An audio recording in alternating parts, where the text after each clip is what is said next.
யோகம் பண்றது, தியானம் பண்றது, நிறைய மந்திர உபதேசங்கள்லாம் பண்றது, மந்திரங்களை ஜபிக்கிறது, இதெல்லாம் ஒரு பக்தியா இருந்தாலும் அதெல்லாம் கூட என்ன என்கிட்ட நேரடியா பேச முடியாதுடா.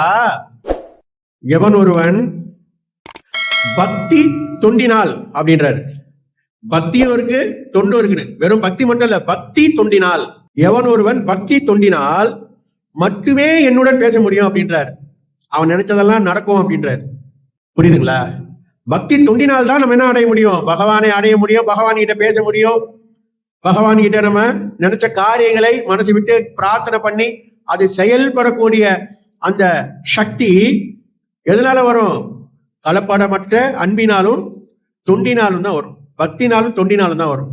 இந்த சாப்டரை வச்சு கூட கண்ணதாசன் ஒரு ரொம்ப அழகா ஒரு பாட்டு போட்டுருப்பார்.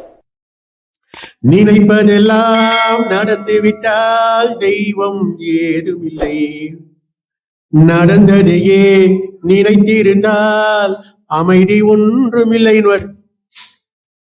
நினைச்சுட்டே இருந்தா ஒண்ணுமே கிடையாது. பகவானை நினைச்சுக்கிட்டே இருக்கணும். நம்ம யாரை நினைச்சிட்டு இருக்கணும்? பகவானை நினைச்சுக்கிட்டே இருக்கணும். ஆனா நம்ம என்ன பண்றோம்? பகவானை நினைக்கிறதே இல்லை. பகவானை நம்ம நினைக்கிறதே இல்லை. நம்ம என்ன பண்றோம்? பகவானை நினைக்கிறத விட்டுட்டு வேற எதேதோ நம்ம சிந்திக்கிறோம், எதேதோ செயல்படுறோம். எவ்வளவு அழகா சொல்றான் பாருங்க. அர்ஜுனனுடைய அந்த குழப்பமான ஒரு சூழ்நிலை, அந்த குழப்பமான ஒரு வேலையில என்ன சொல்றாரு? அண்ணனே சொல்றான், நீ எதை பத்தியும் சிந்திக்காத, மனசுல எந்த குழப்பத்தையும் வச்சுக்காத. ஒரே ஒண்ணுதான், பக்தி தொண்டினால் மட்டுமே என்னுடன் நேரடியாக பேச முடியும் அப்படின்னும் போது இந்த ஒரு இடத்துலதான் அர்ஜுனன் யோசிக்கிறான். அப்போ நான் இப்ப உங்ககிட்ட நான் நேரடியா தானே பேசிட்டு இருக்கேன். ஆமா, பேசிட்டு தான் இருக்க. அது காரணம் என்ன? நீ என் மீது வைத்திருந்த பக்தியின் காரணமா தான் இப்ப நீ என்கிட்ட நேரடியா பேசிட்டு இருக்க. நீ அளவுக்கு அதிகமா பக்தி வச்சதுனால்தான் இப்ப உனக்கு நான் தொண்டு செஞ்சுட்டு இருக்கேன். கண்ணை யாருக்கு செய்யறான்? அர்ஜுனனுக்கு செய்யறான் தொண்டு. பக்தியின் காரணமாக தான் பகவானே அர்ஜுனனுக்கு என்ன பண்றான்? தொண்டு செய்யறான். ஆனா நம்ம என்ன பண்றோம்? பக்தியை மட்டும் வைக்கிறோம், அது கூட சூழ்நிலைக்கு ஏற்ற மாதிரி வைக்கிறோம். பிரச்சனை வந்தாதான் பெருமாளுக்கு அர்ச்சனை, பிரச்சனை வரலன்னா யாரும் சாமி எல்லாம் கும்பிடுறது இல்ல. சந்தோஷமா இருந்தா பெருமாளை மறந்துடுறோம், எல்லா சாமியும் மறந்துடுறோம். தேவை வந்தா என்ன பண்றோம்? பெருமாளை கும்பிடுறோம், தாயாரை கும்பிடுறோம், முருகான்றோம், அரோகரான்றோம், ஆத்தான்றோம், வேலை குத்திக்கிறோம், இடுப்புல குத்திக்கிறோம், வாயில குத்திக்கிறோம். ஏன்னா நடக்கணுமே. முக்காவாசி இந்த பொம்பளைங்க எல்லாம் பாத்தீங்களா, நிறைய பிரார்த்தனை பண்ணிப்பாங்க. சும்மா இருக்கிற வீட்டுக்காரனுக்கெல்லாம் மொட்டை அடிக்கிறேன்னு பிரார்த்தனை பண்ணிப்பாங்க. ஆனா இவங்க யாரும் மொட்டை அடிச்சிக்க மாட்டாங்க. பாவம் அந்த வீட்டுல இருக்கிறாமலைங்களா. திருப்பதிக்கு ஒரு மொட்டை, பழனிக்கு ஒரு மொட்டை, திருச்செந்தூருக்கு மொட்டை, சமயபுரத்துக்கு ஒன்று, ஆடி மாசம் வந்தா பெரிய பாலத்துக்கு ஒரு மொட்டை. ஆனா இது இவங்க அடிக்க மாட்டாங்க. அதுவும் அந்த வீட்டுல ஒரு குழந்தைங்க இருந்தீங்கன்னா அதுங்க ஐயோ பாவம், பாவத்திலேயே பாவம், அந்த குழந்தைங்க பாவம். அது இந்த பொம்பளை பிள்ளைங்க அநியாயத்துக்கு பாவம். 7ஆம் கிளாஸ் 8ஆம் கிளாஸ் கூட விட மாட்டாங்க, மொட்டை வச்சிருவாங்க. கோயில கம்ப்ளைண்ட் எல்லாம் பண்ணும், சாமி அப்பா பாரு எனக்கு மொட்டை வச்சிடறாங்க சாமின்னும். நீ வேண்டிக்கோ, பெருமாள் கிட்ட போயிட்டு என்ன சாமின்னா, இந்த வருஷம் நான் பாஸ் ஆயிட்டேன்னா எங்க அம்மாவுக்கு மொட்டை அடிக்கிறேன் வேண்டிக்கோ அப்படின்னு. ஏன்னா அவன் எப்படியும் பாஸ் ஆயிடுவா, நல்லா படிக்கிற புள்ள. அவங்க அம்மா ஐயோ சாமி நீங்க வேற, ஏன் நீங்க அடிச்சுக்கோங்க. அப்ப பக்தி எப்படி இருக்கு? உங்களுடைய பக்தி நீ என்ன பண்றீங்க? பிரார்த்தனைய வைக்கிறீங்க. அந்த பிரார்த்தனை யாரு மூலியமா வைக்கிறீங்க? வீட்டுக்கார மூலம், குழந்தைங்க மூலம், இது மாதிரி தான் வைக்கிறீங்க. என்ன பண்றது? பக்தியினாலும் தொண்டினாலும் மட்டுமே பகவானை நேரடியாக நாம் அடைய முடியும், பேச முடியும்ன்றது எல்லாரும் ரொம்ப தெளிவா புரிஞ்சிக்க வேண்டிய விஷயம். ஆனா நம்ம இந்த இடத்துல கொஞ்சம் குழப்பமா ஆயிடுறோம், குழப்பத்துக்கு உருவாகிறோம். குழப்பம் வருது. ஏன் வருது? குடும்ப சூழ்நிலை. காலையில எழுந்தா நைட்டு படுக்கிற வரைக்கும் நமக்கு ஓடுறதெல்லாம் நான் பிரச்சனை மட்டும் தான் ஓடுது.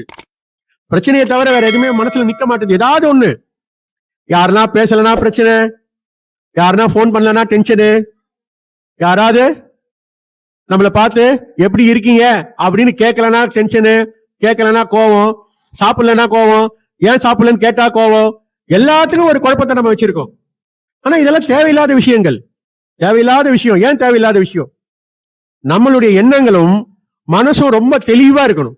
அதனால்தான் ஹரே ராம ராம ராம ஹரே ஹரே, ஹரே கிருஷ்ண கிருஷ்ண கிருஷ்ண ஹரே. சதா நேரமும் நான் சொல்லிட்டே இருப்பேன். உனக்கு மனசுக்குள்ளேயே சொல்லிட்டு இருப்பேன். எதை பத்தியும் யோசிக்கவே மாட்டேன். எனக்கு பிடிச்ச விஷயங்கள்லாம் செஞ்சுட்டே இருப்பேன். காரணம், மனசு அழகா இருக்கணும், தூய்மையா இருக்கணும், பகவானை நினைச்சுக்கிட்டே இருக்கணும். எந்த வேலை செஞ்சாலும் அவனை பத்தி நான் நினைச்சுக்கிட்டே செய்வேன். ஆனா அந்த செய்யற வேலையில என்னுடைய கவனம் முழுக்க அந்த வேலையிலேயே இருக்கும்.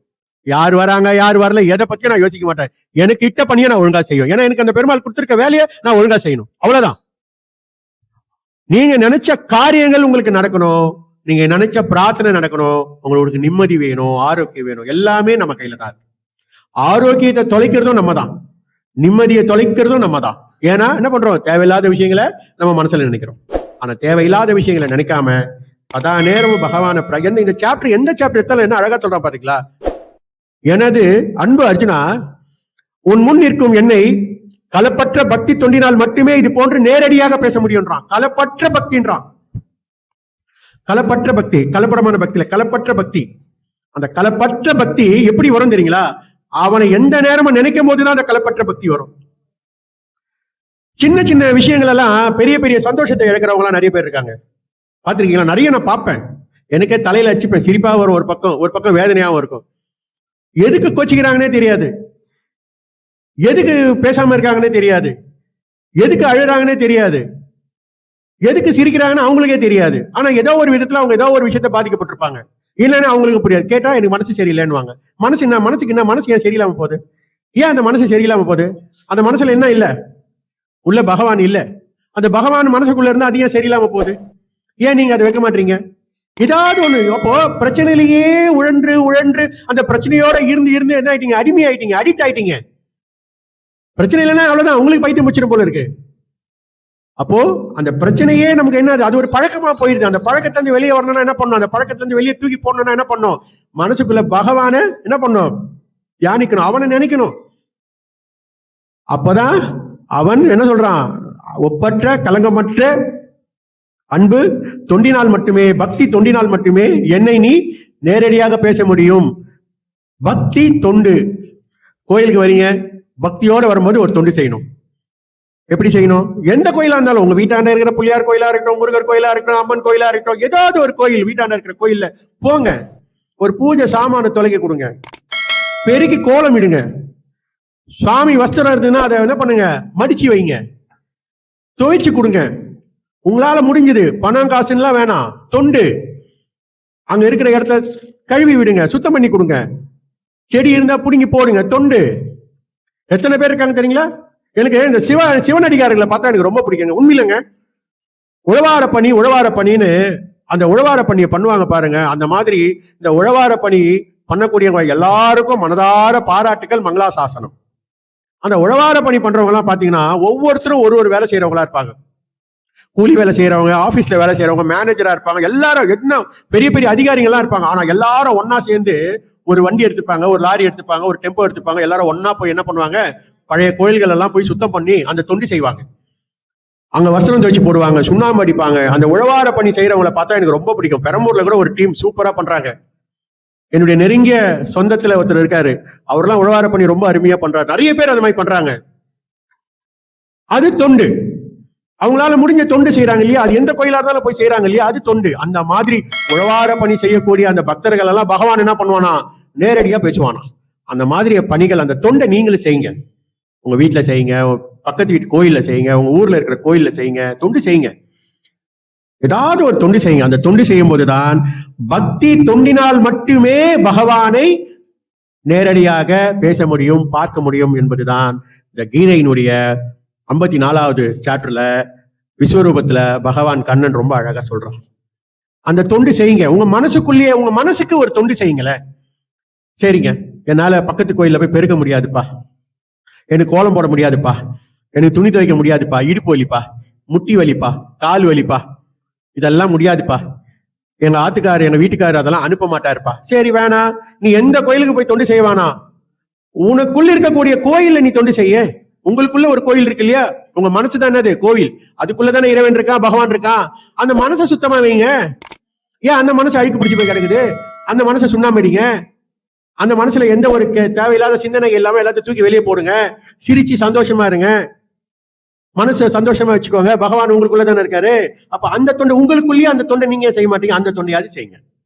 இந்த தொண்டுதான், பக்தியும் தொண்டு மட்டுமே பகவானை அடையக்கூடிய ஒரே வழி. வேற வழியே கிடையாது. கலியுகத்துல ரொம்ப ஈஸியான வழி அது. ஆகையினால் எல்லாரும் என்ன பண்ணுங்க? பக்தி தொண்டினால் மட்டுமே இந்த பகவானை காண முடியும், பேச முடியும். அந்த பக்தி தொண்டை நீங்க கடைபிடிச்சு நல்லா செய்யுங்கன்னு பிரார்த்தனை பண்ணிக்கிட்டு அடுத்தது சாற்றுமறை.